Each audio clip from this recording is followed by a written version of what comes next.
बंगाल में रण है, भीषण है, भयंकर है और अब बारी योद्धाओं की है, उनके नाम की, जिसके लिए सिर्फ चंद घंटों का इंतजार है। नमस्कार, मैं हूं दिनेश गौतम। हमारी आज की कड़ी में आप सभी का स्वागत है। नंदीग्राम में ममता के मुकाबले कौन खड़ा होगा? क्या शुवेंदु ही? नाम का ऐलान समझिए बस होने ही वाला है। तृणमूल कांग्रेस की लिस्ट तैयार है, बीजेपी उम्मीदवारों के भी नाम फाइनल हो चुके हैं। बस उस कागज का और उस पर लिखे नामों का बाहर आना बाकी है, जिसके सामने आते ही राजनीतिक महाभारत अपने चरम की तरफ निकल पड़ेगी। आज की अड़ी में इसी मुद्दे पर होगी बात। साथ ही समझेंगे कि चुनाव आयोग को गृह मंत्रालय ने हिंसा को लेकर जो रिपोर्ट सौंपी है उसमें क्या है, और बंगाल चुनाव से ठीक पहले मोदी की बांग्लादेश यात्रा किस तरफ इशारा करती है। साथ ही ऐसा क्या हो गया जो बंगाल में हर पार्टी अपनी लिस्ट में सितारों के नाम जोड़ने को लेकर बेकरार है। हर मुद्दे पर होगी बातचीत। हमारे साथ जुड़ने वाले हैं बेहद खास मेहमान, लेकिन उससे पहले ये बड़ी खबर देख लीजिए।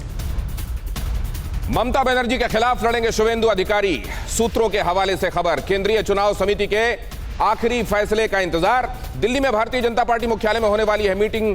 पीएम मोदी की मौजूदगी में उम्मीदवारों पर मोहर लगेगी। कुछ ही देर में शुरू होने वाली है चुनाव समिति की बैठक। सुबह भारतीय जनता पार्टी के अध्यक्ष नड्डा के घर हुई भारतीय जनता पार्टी की कोर कमेटी की बैठक। बंगाल में बीजेपी के सभी बड़े नेता, बंगाल के सभी बड़े नेता इस बैठक में मौजूद थे।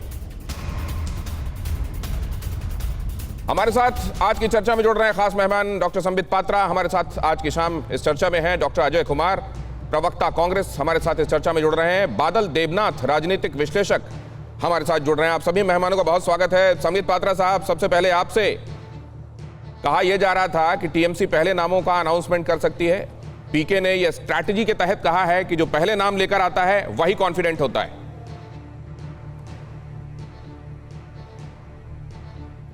दिनेश जी, जहां तक कॉन्फिडेंस का सवाल है, आज तो पूरा हिंदुस्तान जानता है किसके पास कॉन्फिडेंस है और कौन और किसका कॉन्फिडेंस डगमगाया हुआ है। मैं अभी, आपने जब डिबेट आरंभ किया, मैं वो गुलाल पिक्चर है, गुलाल मूवी थी, आपको याद होगा, उसका जो प्रसिद्ध गाना है उसके कुछ बोल देख रहा था। मैं वो कहना चाहूंगा, आरंभ है प्रचंड बोले मस्तकों के झुंड, आज जंग की घड़ी की तुम गुहार दो, आन बान शान या की जान का हो दान, आज इस धनुष के बाण पे उतार दो। देखिए, मैंने बहुत सोच समझ के इन शब्दों का आज यहां चयन किया है। आन बान शान या की जान का हो दान। 130 कार्यकर्ता भारतीय जनता पार्टी के, उन्होंने अपनी जान की बाजी दी है, उन्होंने अपने लहू बिछाए हैं। आप याद करिए कितनी माताओं की गोद यहां सूनी हो गई है बंगाल में बीजेपी के कार्यकर्ताओं की। कितनी हमारी बहन वो विधवा हो गई है क्योंकि उनकी मांग की सिंदूर को उजाड़ दिया टीएमसी के कार्यकर्ताओं ने। आपको क्या लगता है हम छोड़ देंगे? नहीं। लोकतांत्रिक तरीके से, पूरे पुरजोर तरीके से सड़क पर उतर करके खेला होबे, लोकतांत्रिक खेला होबे, और इस खेला में ये जो रण होगा, इस रण में बीजेपी की जीत होगी 200 के पार। जिस प्रकार अमित शाह जी ने और जेपी नड्डा जी ने कहा है, 200 के पार हमारा आंकड़ा होगा और इस बहुमत के साथ हमारी सरकार बनेगी। जहां तक लिस्ट डिक्लेरेशन का विषय है, आज 7 बजे बैठक है। आप जानते हैं इलेक्शन जो हमारी बॉडी है, कमिटी है बीजेपी की, माननीय प्रधानमंत्री जी भी होंगे, और आप देखिएगा किस प्रकार से रणबांकुरे 294 सीट्स पर उतर करके टीएमसी के उम्मीदवारों को धूल चटाएंगे। आन बान शान या कि मस्तकों का दान। अजय साहब, यही आज की सियासत चाहती है क्या? आता हूं बादल देवनाथ जी, आता हूं आपके पास।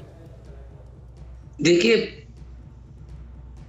असली चिंता क्या है दिनेश जी, कि देश के सामने या बंगाल के सामने जो चुनौतियां हैं, बंगाल के जनता को जो जो चुनौतियां जो सामने करने पड़ रहे हैं, महंगाई तो है ही, बेरोजगारी तो है ही, और पूरे देश देख रहा है, बंगाल के लोग भी देख रहे हैं कि जिस तरह से इस देश की जनता त्रस्त हो गए। भारतीय जनता पार्टी के जो बटबोलापन है, जिस तरह से हर एक चुनाव जो है असली मुद्दे से हम लोग भटकते हुए जा रहे हैं। मुद्दे क्या है? मुद्दे इस देश में वर्तमान में मुद्दे जो है महंगाई है, बेरोजगारी है। जिस तरह से सरकार ने जो है कटौती कर दिया प्रदेश के बजट में, जिस तरह से 20 लाख करोड़ केंद्र सरकार ने कमा लिया पेट्रोल डीजल से, बंगाल में जिस तरह से उद्योग को जो है किसी तरह का केंद्र सरकार से जो मदद नहीं मिल रही है, तो वो विषय है, स्वास्थ्य विषय है। कोरोना कोविड मुद्दों से बरगलाया जा रहा है। डॉक्टर संबित, मैं आपके पास ये जानने के लिए आऊंगा कि आज जब कहा जाता है कि बहुत ही डिसर्निंग वोटर्स हैं, क्या उनको वाकई बहुत आसानी से बरगलाया जाता है, भटकाया जा सकता है क्या? उनके मुद्दे उनको खुद मालूम नहीं होते, नेता तय करते हैं क्या? बादल देवनाथ जी के पास मैं जा रहा हूं। बादल देवनाथ जी, लेकिन ये तय है कि ये हाई वोल्टेज है, और हाई वोल्टेज में ईंट का जवाब पत्थर वाला एटीट्यूड है हर एक तरफ से। देखिए सोम्बित जी ने आन बान शान का बात बता दिया, तो ठीक है, कोई बात नहीं, बोल सकते, सर प्रवक्ता है, ऑल इंडिया प्रवक्ता, राष्ट्रीय प्रवक्ता बोल सकते। लेकिन जो लोग राम के नाम पर वोट मांगते, और बंगाल के लोग राम के नाम पर नहीं, विकास के मुद्दे के ऊपर वोट मांगते हैं। और मैं सोम्बित जी को अनुरोध करूंगा, आन बान शान का बात तो बता दिया, विकास का, सबका साथ सबका विकास भी कहते हैं, लेकिन डिजिटल इंडिया नहीं हुआ, मेक इन इंडिया नहीं हुआ, हाई स्पीड ट्रेन नहीं हुआ, स्मार्ट सिटी नहीं हुआ, 15 लाख का 15 पैसा नहीं दिया, गंगा जमुना सरस्वती का संस्कार तो नहीं हुआ। तो बेटी बचाओ बेटी पढ़ाओ में इस बजट में तो एक पैसा नहीं है। सोनार बांग्ला बनाएंगे, और सोनार बांग्ला के लिए बंगाल के लिए सिर्फ 2000 रुपया, बस 2000 रुपया में कैसे सर सोनार बांग्ला बना सकते? एक भी राज्य तो पूरे देश के अंदर स्वर्णिम राज्य या सोनार राज्य तो नहीं बना पाए, लेकिन बंगाल में आके एक ममता बनर्जी के खिलाफ 500 के ऊपर लीडर यहाँ पर आ रहा है, डेली पैसेंजर कर रहा है, लेकिन सोनार बांग्ला तो नहीं बना पाएंगे। लेकिन ममता बनर्जी काम किया, वही सेंट्रल गवर्नमेंट ने 20 परियोजनाओं पर सर्टिफिकेट दिया। ममता बनर्जी पूरे देश के अंदर जितना सीएम है, सबसे अच्छा काम ममता बनर्जी ने किया है। बादल देवनाथ जी, लेकिन गवर्नमेंट ने दिया है, और उसको बोलेगा कौन और उसको स्वीकारेगा कौन? अभी जैसे आपने गिना दिया कि डिजिटल इंडिया में कुछ नहीं हुआ, मेक इन इंडिया में कुछ नहीं हुआ, तो ममता बनर्जी ने काम किए और उसमें लक्ष्य हासिल हो सका, ये कैसे तय होगा? संबित पात्रा जवाब दे रहे हैं। देखिए, यहां पर दो बातें हुई। कांग्रेस के प्रवक्ता मेरे बड़े भाई अजय जी ने कहा कि बहुत सारी चुनौतियां हैं देश में, महंगाई का मुद्दा है, अन्य मुद्दा है, उन मुद्दों पर चुनाव होना चाहिए।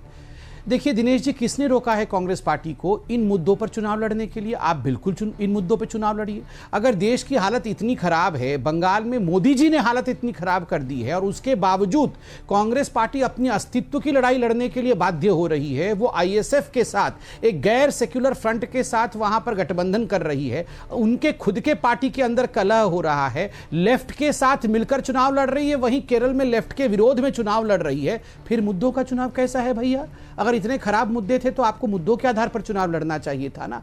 जहां तक बादल देवनाथ जी का सवाल है, बादल जी ने कहा आन बान शान। देखिए, बंगाल का आन बान शान क्या था बादल जी? आपने तो बंगाली, आपने तो बुझते पारबो। आन बान शान बंगाल का था कि कहावत थी, what Bengal thinks today India thinks tomorrow.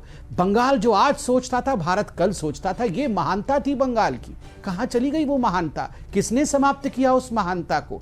Bengal में जूट फैक्ट्री, 26 जूट इंडस्ट्री की बड़ी बड़ी बहुत बड़े बड़े वहां फैक्ट्रीज थी, कितने लाखों लोग उसमें एम्प्लॉय हुए थे। एक भी जूट फैक्ट्री नहीं है, कोई भी इंडस्ट्री आज तक वहां पर बंगाल में खुला नहीं है। आप याद करिए किस प्रकार से किसानों के लिए 72 लाख किसानों को वंचित रखा गया। पीएम किसान निधि योजना, अभी तक किसानों को 14 हजार रुपए मिल चुके होते, 6,000 रुपए प्रति वर्ष के मिलते हैं किसानों को। आयुष्मान योजना का इतना बड़ा योजना आपने बंगाल में लागू होने नहीं दिया। स्मार्ट सिटी के योजना को लागू नहीं होने दिया। आप डिजिटल हिंदुस्तान की बात कर रहे थे, दीदी ने तो कहा स्मार्ट सिटी हम लागू नहीं करेंगे। स्वच्छ भारत को आप बंगाल में लागू होने नहीं दिए। ऐसे 118 कार्यक्रम हैं केंद्र सरकार के जिन्होंने बंगाल में दम तोड़ दिया, और बंगाल की सरकार ने वहां उन्हें लागू नहीं होने दिया। भाई साहब, ये बंगाल की आन बान शान की लड़ाई है, और परिवर्तन होवे, खेला होवे, और ये आन बान शान वापस मिलेगा। बादल देवनाथ, संबित जी के साथ बहुत दिन के बाद आज डिबेट हो रहा है। मैं हर चैनल में बैठता हूँ, लेकिन आज संबित जी को मिल गया, लेकिन गलत जगह में हो गया। मैं तो बादल देवनाथ बैठ गया। 100 बीडीएस अमोल में संबित जी 105 जूट मिल था। उसके बाद वामफ्रंट में के समय 47 हुआ। उसके बाद भी ममता बनर्जी ने 26 जो नाम बोल रहा है, 26 जूट मिलों को आज भी यहाँ पर चल रहा है, और यहाँ पर कोई लॉकडाउन, कोई कुछ लॉकआउट नहीं हो रहा है। जो बाम लेट के समय में हुआ था, हर टाइम लॉकआउट होता था, लेकिन अभी नहीं हो रहा है। और तीसरा बात, संबित जी, पेट्रोल का महंगाई, पेट्रोल का दाम कितना हुआ, डीजल का दाम कितना हुआ, अभी आप बता दीजिए। महंगाई बढ़ेगा या नहीं बढ़ेगा? और मैं जो कह रहा हूँ सोनार बांग्ला के बारे में, आप जो कह रहे हैं, आप सब कह रहे हैं, मैं तो ये संबित जी कहना चाहता हूँ आपको, आप इतने बड़े प्रवक्ता है, मैं हर चैनल में मैं बैठता हूँ, लेकिन सोनार बांग्ला कैसे बनाएंगे? लेकिन एक राज्य बता दीजिए संबित पात्रा जी, संबित जी, आप तो उड़ीसा से, जांजपुर से है, पुरी में तो आपने इलेक्शन में थे, उम्मीदवार थे। बहुत सारे सवाल आप कर देंगे ना बादल देवनाथ, तो जवाब नहीं मिल पाएंगे। आपने कहा सोनार बांग्ला कैसे बनाएंगे, इसका जवाब ले लीजिए। क्या आप इसलिए ये पूछ रहे हैं कि सोनार बांग्ला बन चुका है पहले से, इसलिए अब नहीं बन सकता, या आप समझते हैं बन ही नहीं सकता? संबित पात्रा जवाब दे रहे हैं। डॉक्टर अजय, उसके फौरन बाद आपके पास आ रहा हूं। ठीक है, देखिए, बादल देवनाथ जी ने पूछा कि सोनार बंगला कैसे बनाएंगे। मतलब एक तरफ से ये एक एक्सेप्टेंस है कि सोनार बंगला बनाने में ममता बनर्जी नाकाम रही है, वो अनसक्सेसफुल रही है, इसलिए इनका आशा है कि बादल देवनाथ आप सुनिए, मोदी जी सुन रहे थे चुपचाप जब आप कह रहे थे। बादल जी, आप तो अच्छे आदमी हैं बादल जी, आप तो बीच में कभी नहीं बोलते हैं। देखिए बादल जी, आपने खुद कहा कि आप सोनार बंगला का रोड मैप दीजिए, और ये दूसरी बार आपने पूछा। इसका अर्थ यह है कि सोनार बंगला बनाने में असक्षम रही हैं दीदी ममता जी, नहीं बना पाई हैं। कैसे बनेगा सोनार बंगला? देखिए, परिवर्तन से बनेगा सोनार बंगला, वो सोनार बंगला जहां वायलेंस नहीं होगा। सबसे महत्वपूर्ण विषय होता है किसी भी राज्य का सोने का बनने का कि वहां किसी प्रकार का वायलेंस ना हो, वहां फ्रीडम हो। बंगाल में आज ये रिपोर्ट सबमिट किया गया है गृह मंत्रालय की तरफ से, आप देखिए किस प्रकार का वायलेंस होता है, इसका भी आंकड़े मैं आपको दूंगा। दूसरी बात है, सोनार बंगला बनने के लिए इंडस्ट्रियलाइजेशन होना कितना महत्वपूर्ण है। कहीं भी इंडस्ट्रियलाइजेशन होना और एम्प्लॉयमेंट प्रोवाइड करना। सोनार बंगला के लिए आपको इंडस्ट्रीज को इन्वेस्ट कर करके बुलाना पड़ेगा बंगाल के अंदर। दीदी तो इन्वेस्टमेंट करने देती नहीं है। तो एक लाइन में जवाब आपके जवाब का क्रक्स मैं दे देता हूं संबित साहब, उसके फौरन बाद आपके पास आता हूं कि आपको तो पता ही नहीं था सोनार बांग्ला बनाना कैसे है, इसलिए पूछा जा रहा है। बादल देवनाथ जी, तृणमूल कांग्रेस की तरफ से जो लोग सोच रहे हैं वो ये पूछ रहे हैं कि सोनार बांग्ला बनेगा कैसे। लेकिन डॉक्टर अजय, क्या कांग्रेस के लिए अस्तित्व के लाले पड़े हुए हैं और वो बता रही है कि जनता के मुद्दे क्या हैं?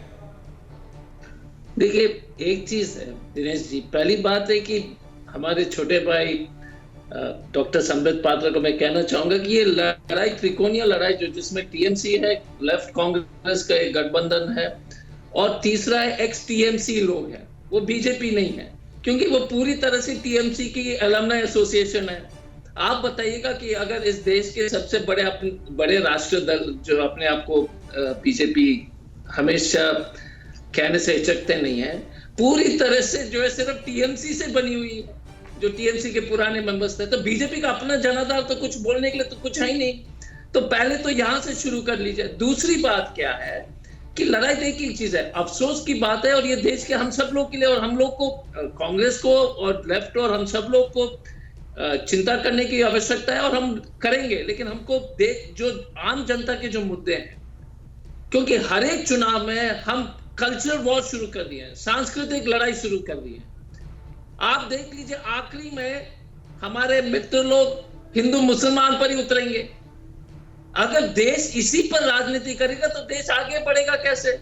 आप इंडस्ट्रियलाइजेशन, हमारे संबित जी बता रहे थे इंडस्ट्रियलाइजेशन के बारे में कि बंगाल में इंडस्ट्रियलाइजेशन करेंगे, तो जरा तनिक से बता दीजिएगा कि असम में 5 साल से सरकार है, यूपी में 4 साल हो चुका है, मध्य प्रदेश में आते जाते रहे, क्या इंडस्ट्रियलाइजेशन हुआ है? अगर इतने भी काबिल थे, इतने भी सक्षम थे, मैं मानता हूं कि बहुत अच्छे लोग हैं वहां पर, तो कम से कम उसके इंडस्ट्रियलाइजेशन तो बता दीजिएगा कि हमने ये किया है। देश में इंडस्ट्रियलाइजेशन कहां हुआ है पिछले 7 साल में?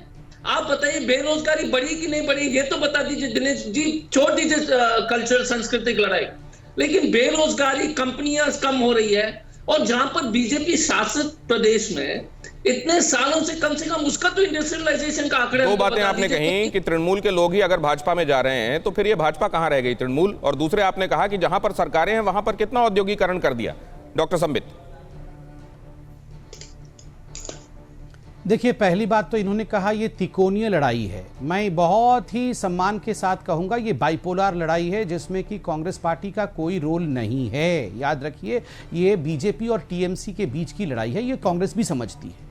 आप देखिए, यहाँ जिनका जो दूसरा प्रश्न था कि टीएमसी के लोग हमारे पास आ गए, अरे ममता बनर्जी तो आपके पास से आई हुई है। ममता बनर्जी तो पहले कांग्रेस की बड़ी नेता थी, वो तो अलग होके आई और सारे कांग्रेसियों को अपने साथ लेकर आई थी। तो ये जो टीएमसी बना था, ये तो कांग्रेस के नेताओं से ही बना था, तो ये आप हम पर तो उंगली उठा ही नहीं सकते हैं। तीसरी बात, आपने कहा कि मध्य प्रदेश में क्या हुआ, बाकी राज्यों में क्या हुआ, वहां आपने क्या कर लिया। आप याद करिए, चाहे मध्य प्रदेश हो, चाहे राजस्थान हो, चाहे बिहार हो, इन राज्यों को पहले बीमारू राज्य बोला जाता था, अनेकों वर्ष कांग्रेस के शासन में रहने के बावजूद भी। उसके बाद जब से भारतीय जनता पार्टी सत्ता में आई, 15 वर्ष तक सत्ता पे काबिज रही, मध्य प्रदेश में, बिहार में, राजस्थान में कई बार आई, उसके बाद बीमारू राज्य का टैग इन प्रदेशों से हटा। यह अपने आप में कहलाता है कि जो इंडस्ट्रियलाइजेशन, डेवलपमेंट, जीडीपी ग्रोथ, ये भारतीय जनता पार्टी की देन है इन राज्यों में। चूंकि आपने मध्य प्रदेश के बारे में पूछा था, मैंने जवाब दिया। डॉक्टर संबित, आपकी कही हुई बात एक मुझे याद आ रही है। आइडियोलॉजी की बात आपने प्रेस कॉन्फ्रेंस में कही थी और ये कहा था कि आइडियोलॉजी को एक तरफ रखकर केवल सत्ता के लिए गठजोड़ हो रहे हैं। मैं ये समझना चाहता हूं कि ये लोग जो दूसरी पार्टियों से आते हैं, इनके पास कोई आइडियोलॉजी रहती है, उसका कोई फेडेड अक्स रह जाता है जब ये भारतीय जनता पार्टी में आते हैं, या पूरी तरीके से इनका रीबूटिंग हो जाती है एक तरीके से?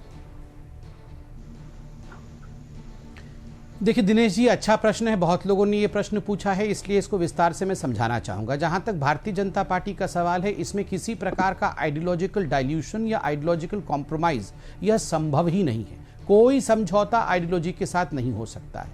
अब देखिए, जहाँ तक दूसरे पार्टी के बड़े नेताओं को लेने का विषय है, पार्टी का विस्तार होना यह किसी भी पार्टी के लिए बहुत महत्वपूर्ण है। विस्तार होना चाहिए, मगर विस्तार के साथ पार्टी की जो विचारधारा है वो कभी भी क्षीण नहीं पड़ना चाहिए। और आप बीजेपी में देख सकते हैं, चाहे किसी भी राज्य में आपने देखा हो, अगर हमने किसी और पार्टी के नेताओं को लिया है और उन्हें महत्वपूर्ण पद दिया है, कभी भी हमारी विचारधारा क्षीण नहीं हुई है। हमने जिन विषयों को लेकर हम राजनीति में उतरे थे, चाहे वो राम मंदिर का विषय हो, चाहे वो आर्टिकल 370 का विषय हो, चाहे ट्रिपल तलाक का विषय हो, इन सभी मूल मुद्दों पर हमने डिलीवर किया है। कभी भी हम इस पे क्षीण नहीं पड़े हैं। और आइडियोलॉजी यही होता है कि कोई कॉम्प्रोमाइज हम अपने मूल मुद्दों से नहीं करेंगे। बंगाल में मूल मुद्दा परिवर्तन का है। बंगाल में तो ये जो आपने बात कही कि हम आइडियोलॉजी को क्षीण नहीं होने देते, डॉक्टर अजय से इसका जवाब ले लेता हूं। डॉक्टर अजय, उसी प्रेस कॉन्फ्रेंस में डॉक्टर संबित ने यह बात कही थी कि आप केरल में वामपंथियों के खिलाफ और यहां वामपंथियों के साथ, आइडियोलॉजी को आप एक तरफ रखकर चुनावों में जाते हैं। आईएसएफ के मामले में भी यह दिखाई दिया, आपके घर के भीतर भी झगड़ा हो गया उसमें।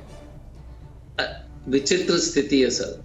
आप बताइएगा कि भारतीय जनता पार्टी नागपुर में तो मुस्लिम लीग के साथ जो है वहां पर गठबंधन बनाते हैं। इनके साथ ममता बनर्जी जी भी थी, पहले नीतीश कुमार जी इनके साथ थे, फिर हमारे साथ आए, दूसरे के साथ आए। तो जो आइडियोलॉजी का, पॉलिटिकल आइडियोलॉजी, क्योंकि चुनाव की बात होगी तो लेफ्ट और, देखिए एक चीज है, लेफ्ट और कांग्रेस में ये मान के जाइएगा कि अधिकांश अगर मुद्दे की बात होती है या फिलोसफी, पॉलिटिकल इकोनॉमिक फिलोसफी, या अगर राजनीतिक अर्थव्यवस्था के बारे में अगर हम लोग चर्चा करेंगे तो काफी डॉक्टर अजय, एक डिफरेंस है, एक ही समय में नहीं हुआ होगा ऐसा।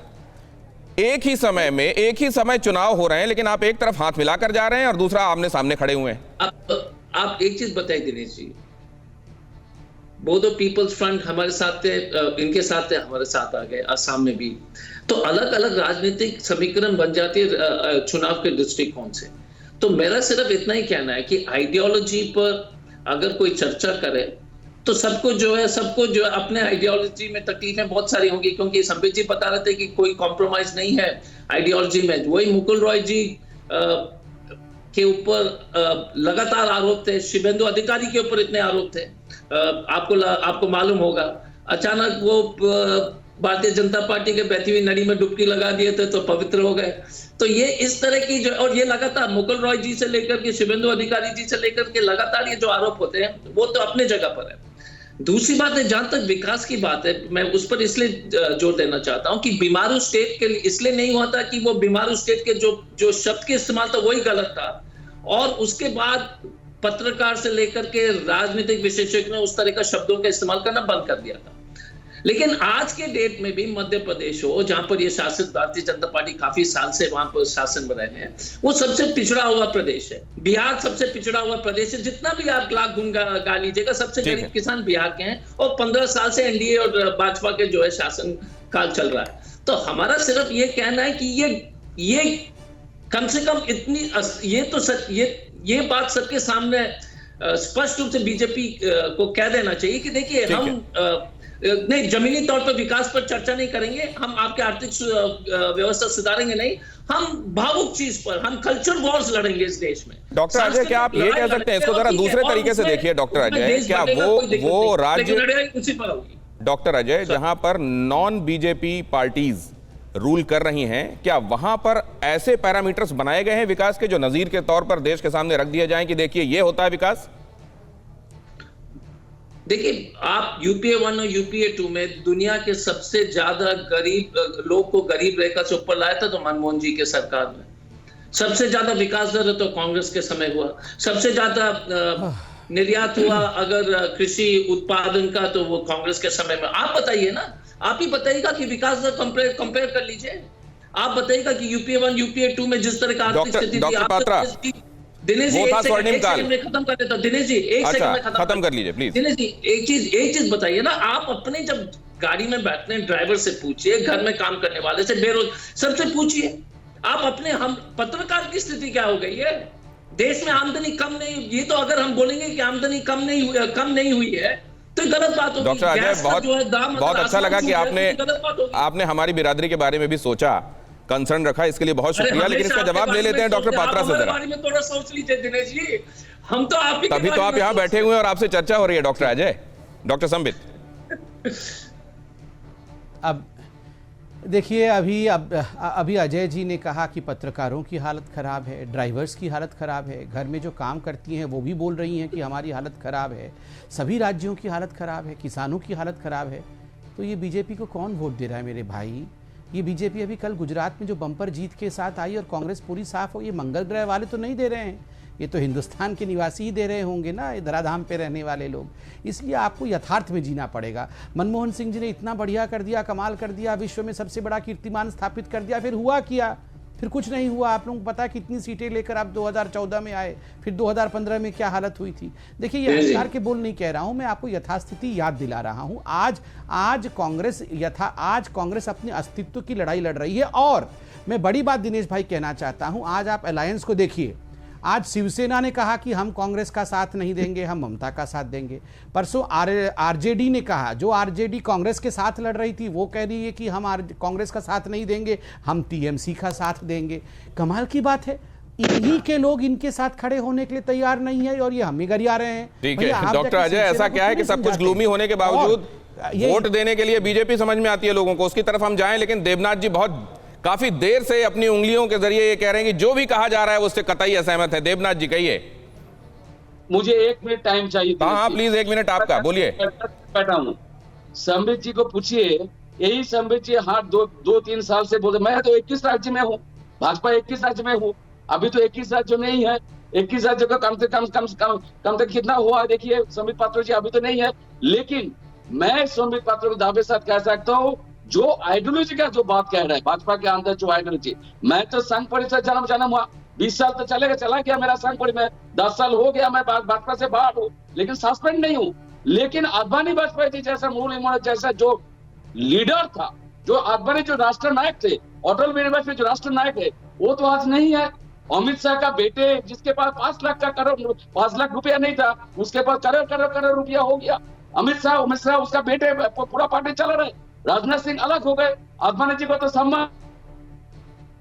ये गुलाम नबी आजाद जी वाला कहीं बदला तो नहीं है, वो मैं अलग से समझूंगा बादल देवनाथ जी से। लेकिन संबित पात्रा, उसके पहले ये खबर आप लोगों को बता दूं, इस पर भी चर्चा करनी है। 26 और 27 मार्च को बांग्लादेश जाने वाले हैं प्रधानमंत्री। कोविड के बाद पहली बार विदेश यात्रा करेंगे मोदी। बांग्लादेश यात्रा के जरिए बंगाल चुनाव पर नजर। कहा यह जा रहा है कि मतुआ संप्रदाय से जुड़े स्थलों की यात्रा करेंगे और इस तरीके से एक संदेश होगा बंगाल चुनावों के लिए। बंगाल की 70 से ज्यादा सीटों पर मतुआ समुदाय का प्रत्यक्ष या परोक्ष असर है। मतुआ संप्रदाय वो लोग जो कि नॉन मुस्लिम हैं और रहते हैं पश्चिम बंगाल में, और वहां से बहुत बड़ी तादाद में तब आए जब पूर्वी पाकिस्तान आखिरकार बांग्लादेश बना। इन लोगों की चिंता ये रही कि क्या इनके पास तमाम कागजात हैं, क्या नागरिकता का ठोस प्रमाण पत्र भी इनके पास होगा। और सीएए लेकर जब भारतीय जनता पार्टी आई तो यह समुदाय बेहद खुश हुआ और जाहिर है इसको अपनी तरफ लाकर भारतीय जनता पार्टी यहां अपने लिए जो तिलिस्म बना हुआ है भारतीय जनता पार्टी के लिए, उसको तोड़ने के लिए इस बार कमर कसे हुए। मोदी जाएंगे बांग्लादेश तो क्या संदेशा होगा? बंगाल की राजनीति में मतुआ संप्रदाय बेहद अहम, और ये जो बोडो मां आपको यहां दिखाई दे रही हैं, ये बहुत ज्यादा प्रतिष्ठित और वहां पर मानी जाने वाली इस समुदाय की सबसे बुजुर्ग सदस्यों में से एक रही हैं। और कहा यह जाता है कि 2010 में जब इनका आशीर्वाद मिल गया ममता बनर्जी को, तब 2011 में उन्होंने वामपंथ के किले को ध्वस्त किया था। 2019 में भारतीय जनता पार्टी की जो बंपर सीटें आई लोकसभा चुनावों में, उसके पीछे एक बड़ी वजह यह भी माना जाता है कि फिर यह मतुआ संप्रदाय क्योंकि प्रधानमंत्री नरेंद्र मोदी गए थे, यहाँ मुलाकात की थी, संप्रदाय के लोगों के साथ उनकी बातचीत भी हुई थी, तो उन्होंने अपना आशीर्वाद एक तरीके से भारतीय जनता पार्टी के साथ कर दिया था।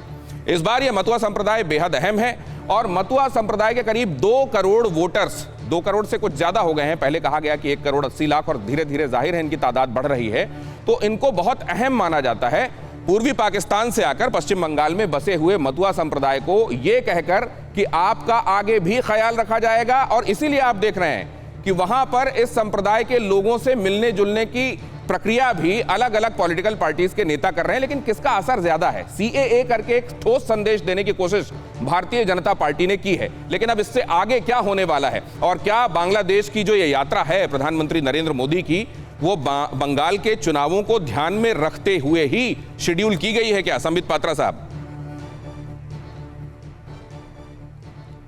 देखिए, पहले मैं आपको बता दूं, जहां तक बांग्लादेश का सवाल है, 26 मार्च को बांग्लादेश का इंडिपेंडेंस डे अर्थात स्वतंत्रता दिवस है, और उसी दिन वो बंग बंधु मुजीबर रहमान जी का एक कार्यक्रम भी कर रहे हैं। और आप याद करिए कि 17 दिसंबर 2020, आज से 1 वर्ष पहले मोदी जी ने ट्वीट किया था कि मैं बांग्लादेश जाऊंगा और 50वें जो बांग्लादेशी स्वतंत्रता दिवस है उसमें भाग लूंगा। अब उस समय तो मोदी जी को ये डेट्स पता नहीं थे कि बंगाल में चुनाव किन डेट्स में होने वाले हैं। ये 2 राष्ट्रों के बीच संबंध, आपसी संबंध का विषय है। इंडो पाकिस्तान डिप्लोमेटिक टाइज को लेकर दिसंबर के महीने में ही जहां तक बांग्लादेश और इंडिया का सवाल है, दोनों के बीच में एक वर्चुअल मीटिंग हुई थी जहां ये डेट फाइनलाइज किए गए थे। तो इसमें किसी प्रकार की राजनीति देखने की आवश्यकता नहीं होनी चाहिए। हाँ, जहां तक हरिचंद ठाकुर जी का मेमोरियल है बांग्लादेश में, जो कि मतुआ समाज के लिए बहुत महत्वपूर्ण है, अच्छी बात है। मतलब हर महत्वपूर्ण स्थान पे प्रधानमंत्री जी को जाना चाहिए और उनको सम्मान देना चाहिए, इसमें क्या बुराई है। जहां तक कांग्रेस और टीएमसी है, हर जगह वो राजनीति। बादल देवनाथ इस पर कुछ कहना चाह रहे हैं? बोडोमा जो बिना बादल देवनाथ, बादल जी, मैं एक लाइन बोल दूं, आपकी इजाजत हो तो? हाँ हाँ प्लीज। हाँ बादल जी, यहाँ बोडोमा की तस्वीर दिखाई गई है ऊपर। बोडोमा जो है, हाँ एक मिनट बादल दा, ये ऊपर बोडोमा की तस्वीर है। बोडोमा माने बिना पानी देवी। अब वो हमारे बीच में नहीं है, उनकी आत्मा को शांति मिले। मगर 102 वर्ष की बिना पानी देवी ने टीएमसी के ऊपर अटैक किया था चिट्ठी लिखकर, और ये कहा था कि जो हमें ममता बनर्जी ने 2016 में हमसे प्रतिज्ञा किया था कि अगर सत्ता में ममता बनर्जी आई तो वो हमें सिटीजनशिप देगी, और आज सीएए में ममता बनर्जी अपने पैर पीछे खींच रही है। और ये बिना पानी देवी ने अभिशाप भी दिया था, श्राप भी दिया था कि सत्ता इसी कारण से जाएगी। और आप देखिएगा, मां बिना पानी देवी का, बोडोमा का ये जो अभिशाप है, ये फलित होने वाला है मई 2 तारीख को। जी देवनाथ जी, संबित जी कितना बुद्धिमान है। देखिए, बोडोमा का नाम ले लिया, बिना पानी नाम ले लिया, हुरचाद का नाम ले, हुरचाद ठाकुर का नाम लिया, सब ठीक है। लेकिन जब मैं तो उसी मुद्दे पर आ रहा था, उन्होंने उसके पहले ही सीए के बाद बोल दिया, सीए के बाद। लेकिन सिटीजन अमेंडमेंट बिल और सिटीजन अमेंडमेंट एक्ट जो हुआ, उसमें इन लोगों का तो वोटर कार्ड है, आधार कार्ड है, पैन कार्ड है, वोट देते हैं। 20 साल से ये लोग 20 साल 50 30 साल से वोट दे रहे हैं। 1971 के बाद जो आप बोल रहे हैं, उसके बाद भी यहाँ पर आया, और तो उस टाइम तो बात नहीं हुआ। एक तो था तपन सिकदार, जिन्होंने तक घुसपैठी के बारे में बोलते थे, और लेकिन उसको लेके असम में आपने क्या किया?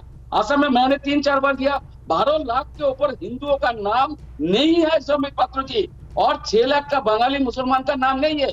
आप घुसपैठिया मतलब मुसलमान समझते, लेकिन हिंदुओं का नाम क्यों बातिल किया? क्यों उन लोगों का नाम नहीं है? मैं तो एनजीओ को, महार एनजीओ के पास मैं जा रहा हूँ असम में। आप लोगों ने जवाब ले लीजिए बादल देवनाथ, जवाब ले लीजिए। वक्त कम है, वरना फिर आप बात तो रखेंगे लेकिन संबित उसका जवाब नहीं दे पाएंगे और टाइम नहीं होगा। डॉक्टर संबित, ठीक है बादल देवनाथ, आपने अपने नटशल में बात समझा दी, जवाब ले लीजिए। मुझे दिनेश जी, मुझे तो बड़ा आश्चर्य लगा। बादल दा ने कहा कि आप घुसपैठियों को हिंदू क्यों नहीं कहते हैं, आप केवल मुसलमान क्यों समझते हैं? हम तो घुसपैठियों को मुसलमान भी नहीं कहते हैं। हाँ, जो बांग्लादेशी, यहाँ पर जो बांग्लादेशी मुस्लिम आए थे वो घुसपैठिए थे।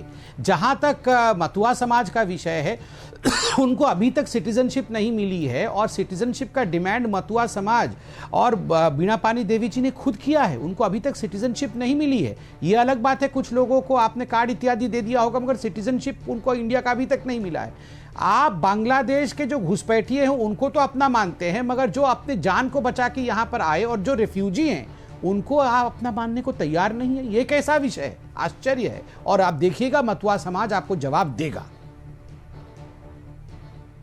बादल देवनाथ जी तब भी बोल रहे थे जब आप बोल रहे थे डॉक्टर संबित, और मेरी कोशिश ये होती है कि जब एक कोई बोल रहा हो तो बाकी सब उसको सुने धैर्यपूर्वक, क्योंकि बादल देवनाथ जब आप बोलते हैं ना तो डॉक्टर संबित चुपचाप आपको सुन रहे होते हैं।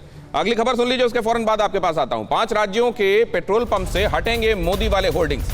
चुनाव आयोग ने आचार संहिता का उल्लंघन करार दिया। 72 घंटे के भीतर सभी होर्डिंग्स को हटाने का आदेश दिया। 26 फरवरी को 5 राज्यों में चुनाव की तारीखों का ऐलान हुआ, और तारीखों के ऐलान के साथ ही आचार संहिता लग गई है, और ये आचार संहिता के मुताबिक नहीं पाया गया, इसलिए यह फैसला लिया जा रहा है। तृणमूल कांग्रेस ने तो यह भी कहा था कि टीका लगने के बाद जो सर्टिफिकेट मिलता है उसमें प्रधानमंत्री नरेंद्र मोदी की फोटो है, वो भी आचार संहिता का उल्लंघन है। डॉक्टर पात्रा, देखिए, अगर चुनाव आयोग ने कुछ कहा है तो बिल्कुल उसका पालन होना चाहिए, अक्षरशः पालन होना चाहिए। और भारतीय जनता पार्टी चुनाव आयोग का हमेशा सम्मान करती है। कांग्रेस या दूसरे पार्टियों की तरह हम कभी भी इलेक्शन कमीशन पे हमला नहीं करते। और बल्कि बादल देवनाथ उधर से तो ये भी कहा गया कि देखिए वो जो उन्होंने सड़क योजना चालू की है अपने नाम पर, उसकी तो तख्ती लेकर खुद ममता बनर्जी घूम रही हैं। नहीं, दिनेश जी मैं बोलूं? बोलिए बोलिए प्लीज। देखिए, कोरोना वैक्सीन का मोदी जी को पता नहीं था।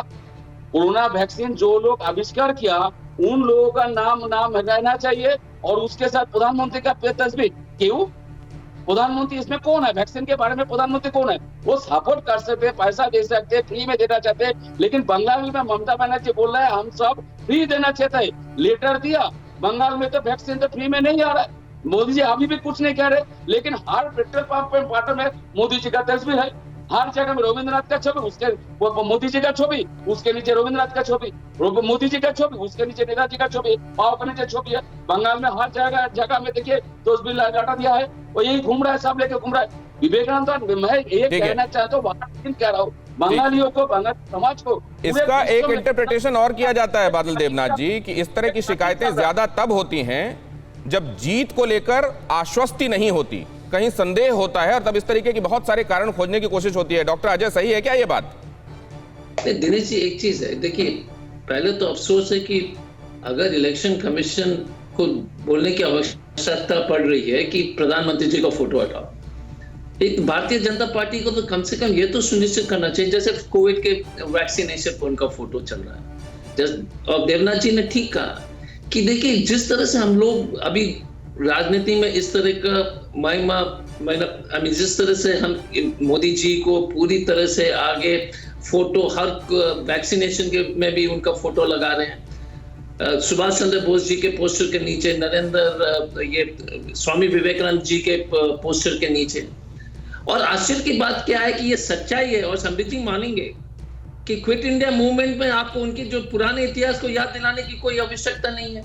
दूसरी बात क्या है, जो देश की सबसे बड़ी चिंता है कि आपने कभी, मैं हमेशा कहता हूं कि अगर ये सांस्कृतिक लड़ाई लड़नी है तो कम से कम खुले मन से बोल दीजिएगा कि नाथूराम गोडसे जी उन्होंने गलत किया, नाथूराम गोडसे ने गलत किया। तो हमारे वर्तमान में अगर प्रधानमंत्री जी जैसे पद पर बैठे हुए व्यक्ति को अगर इलेक्शन कमीशन को आदेश देना पड़ रहा है कि फोटो हटाइए, विपक्ष के लोग बोल रहे हैं कि प्रधानमंत्री जी को वैक्सीनेशन में आपने फोटो लगा करके महिमा मंडित नहीं करनी चाहिए। ये अफसोस की बात है, प्रधानमंत्री जी का पद का जो है जिस तरह से नीचे की जा रही है वो अफसोसजनक है। डॉक्टर अजय ये कह रहे हैं कि इस बारे में पहले से कदम उठाए जाने चाहिए थे खुद, ये नहीं कि इस बारे में चुनाव आयोग को संज्ञान लेना पड़े। एक खबर देख लीजिए सर, आपने प्रकारांतर से गांधी जी का भी जिक्र किया, ये बात पूरी कीजिए डॉक्टर अजय। देखिए एक सेकंड, मैं कह रहा हूं कि प्रधानमंत्री जी कोई भी किसी भी पार्टी के प्रधानमंत्री हो, वो देश के प्रधानमंत्री हैं। तो अगर अब संवैधानिक संस्थाओं को बोलना की आवश्यकता हो गई है कि वो फोटो हटा दें प्रधानमंत्री का, ये हटा दें, वो हटा दें, तो वो जो जरूर इस देश के साथ पर जो है तो जरूर फर्क पड़ता है, एक नकारात्मक असर ठीक है पड़ता है। सर। और मैं यही उम्मीद करूंगा बात आपकी समझ में आ गई। डॉक्टर पात्रा से जवाब लेंगे, लेकिन उससे पहले जरा ये देख लीजिए, ये फैक्ट भी बहुत कुछ कहता है। और अगर वाकई लोगों की परवाह है, ये लोगों की सरकार है, लोगों के द्वारा और लोगों के लिए, तो इस बात पर आप सबको ध्यान देना चाहिए। 3 साल में 97 लोग राजनीतिक हिंसा का शिकार हुए हैं। पश्चिम बंगाल में हिंसा पर गृह मंत्रालय ने रिपोर्ट सौंपी है और मिनिस्ट्री ऑफ होम अफेयर्स ने पूरी रिपोर्ट इस बारे में दी है। रिपोर्ट में राजनीतिक हिंसा और मौत का पूरा खुलासा किया गया है। क्यों पश्चिम बंगाल को सियासत में रक्त चरित्र के लिए जाना जाता है? आंकड़े क्या कहते हैं? हालांकि गृह मंत्रालय ने यह भी कहा था कि 2018 के बाद से दीदी आंकड़े दे नहीं रही हैं, इसलिए आंकड़ों के जरिए वहां की स्थिति बहुत समझ में आ नहीं रही है। उधर दीदी ने यह कहा था कि अगर आप 2001 से 2011 के बीच में देखें तो करीब 663 लोग मारे गए राजनीतिक हिंसा में, और इधर के 10 साल जब हम रहे, अगर वो देखें आप, तो 2019 तक सिर्फ 113 मौतें हुई थी। अभी आंकड़ों की जुबानी सच्चाई क्या है? रक्त चरित्र बंगाल खून से क्यों है लाल? 1 से 7 जनवरी इसी साल राजनीतिक हिंसाएं 23 और मौत 2 हो चुकी। इसके पहले क्या हुआ? 2020 में राजनीतिक हिंसा हुई, 663 लोग इसके शिकार बने, मौत हुई 57। उसके पहले क्या हुआ?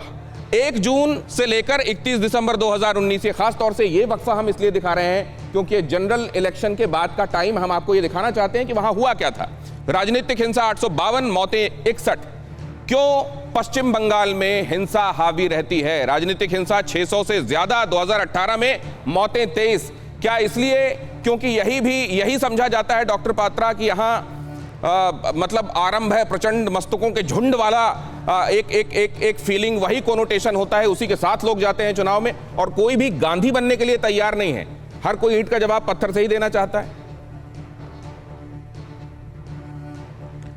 देखिए, मैं आपको याद दिलाना चाहता हूं दिनेश जी कि 2018 में जब पंचायत के चुनाव बंगाल में हुए थे तो 23 जो कार्यकर्ता हैं उनकी हत्या हुई थी। सिचुएशन इतनी खराब थी कि लोग पंचायत के नॉमिनेशन पेपर तक भरने नहीं जा सकते थे।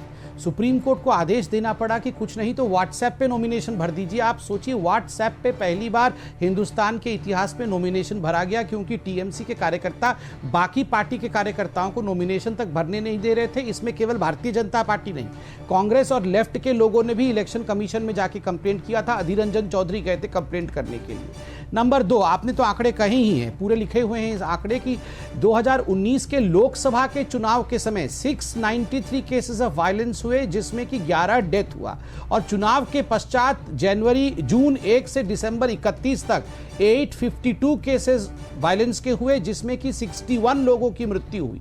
जनवरी 1 से जनवरी 7 तक इसी वर्ष आप देखिए 23 इंसिडेंट ऑफ वायलेंस हुए, जिसमें कि 2 मृत्यु हुई और ये स्टेट का नेचर है, तृणमूल जिम्मेदार है। आप बताइए ये आंकड़े क्या कहता है? नहीं, ये तो कौन, देखिए लॉ एंड ऑर्डर जो होता है, कानून की व्यवस्था जो होती है, वो चलिए तो इसका एक कंक्लूसिव जवाब लेते हैं जरा देवनाथ जी से, क्योंकि वक्त मेरे पास नहीं है। डॉक्टर पात्रा, आपने तो ये बता ही दिया। देवनाथ जी, लॉ एंड ऑर्डर जब आपके हाथ में, मतलब तृणमूल कांग्रेस के हाथ में है, तो किसी भी तरफ दोषारोपण खुद अपनी अक्षमता की तरफ इशारा करता है।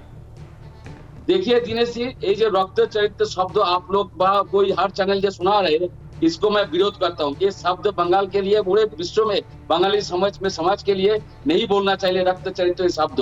दूसरा बात है, 20 फरवरी 2021 पार्लियामेंट संसदीय बोर्ड ने डिसीजन लिया महिला सुरक्षा। बादल देवनाथ जी, आपने रक्त चरित्र शब्द पर ऐतराज किया। मुझे अच्छा लगता अगर आप इस तरह की घटनाओं पर ऐतराज करते और इसको रोकने के संदर्भ में कुछ कहते। वक्त नहीं है, वरना आपसे डिटेल चर्चा करता। डॉक्टर पात्रा, डॉक्टर अजय और देवनाथ जी, आपका बहुत शुक्रिया हमारे साथ आज चर्चा में जुड़ने के लिए। बंगाल की स्थिति क्या है, ये आपसे किसी से छिपी नहीं है। बंगाल को लेकर कई झूठ को सच और सच को झूठ अपनी सुविधा के हिसाब से बनाया जा रहा है, लेकिन ये क्यों भूल जाया जाता है कि जनता से कुछ छिपता नहीं है। अड़ी में आज के लिए इतना ही।